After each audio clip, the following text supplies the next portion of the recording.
On Station Helios 7, nothing went unnoticed. Every movement was tracked, every compartment logged, every piece of equipment accounted for. It had to be.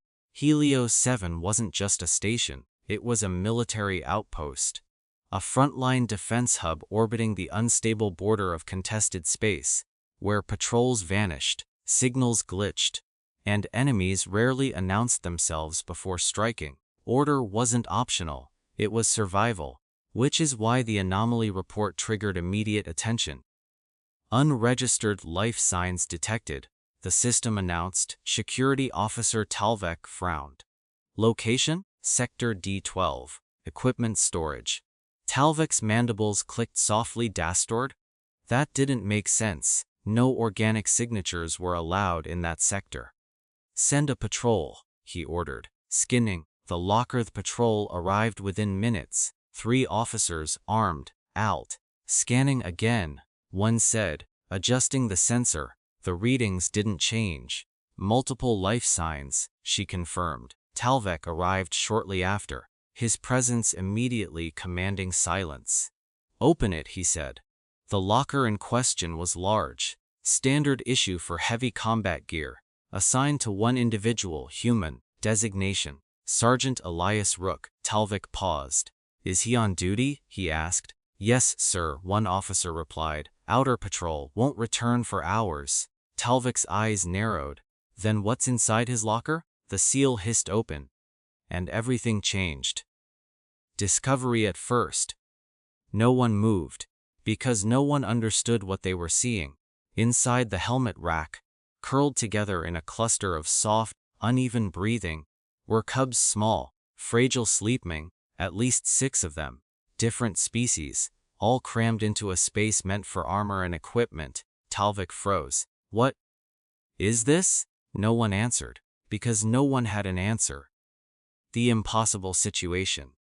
They are not station species, one officer whispered. Talvek stepped closer, carefully. The cubs didn't react. They were exhausted, save one stirred slightly, pressing deeper into a folded piece of fabric. Talvek recognized it. A human thermal lining, warm protected. This is unauthorized. Another officer said. Talvek didn't respond, because something didn't add up. These cubs weren't scared. They weren't hiding. They were resting, like they belonged there. Human, returned. The door slid open behind them. Heavy footsteps. Then, hey. Every head turned. Sergeant Elias Rook stood in the doorway, covered in dust, armor scratched, helmet under his arm. He took one look at the open locker, then at the officers, and sighed. You weren't supposed to find them like this. Middle. The truth comes out. Talvek turned slowly. Explain. Rook stepped forward, carefully, not toward the officers, toward the cubs. They're sleeping, he said quietly. One of the cubs shifted at the sound of his voice, then settled again. Talvek watched closely. They trust you, he said. Rook nodded. Yeah.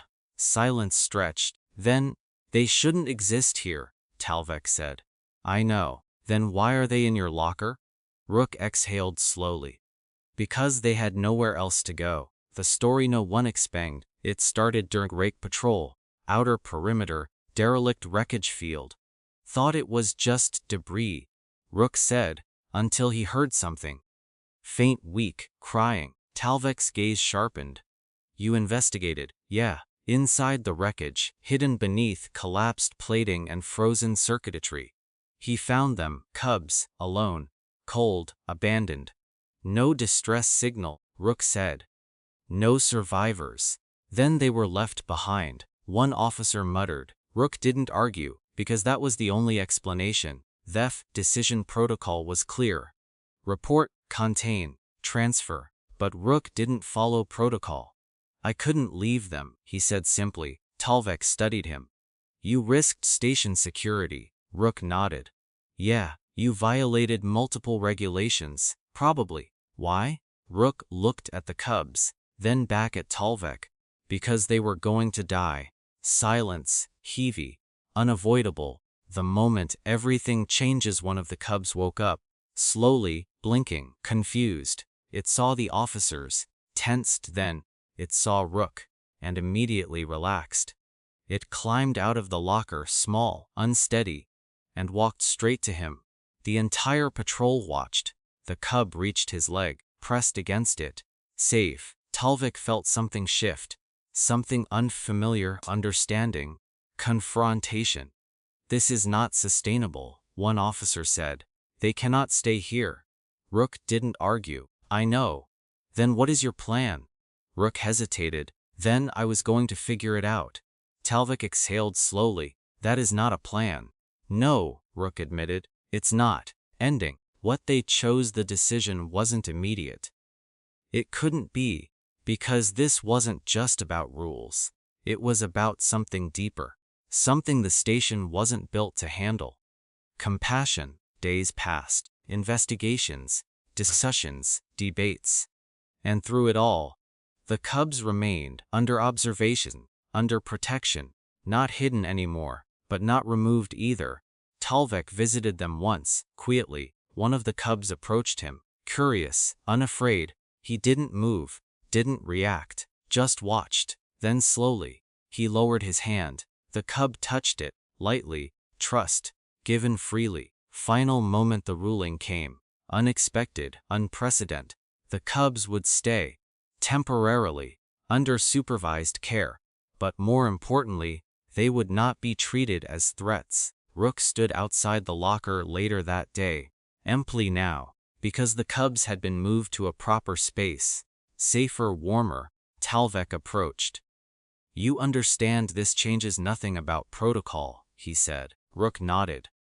Yeah, a pause. Then, but it changes something else, Talvik added. Rook looked at him. Talvik glanced toward the cub's new enclosure. They chose you, he said. Rook smiled faintly. Guess I didn't have much choice after that.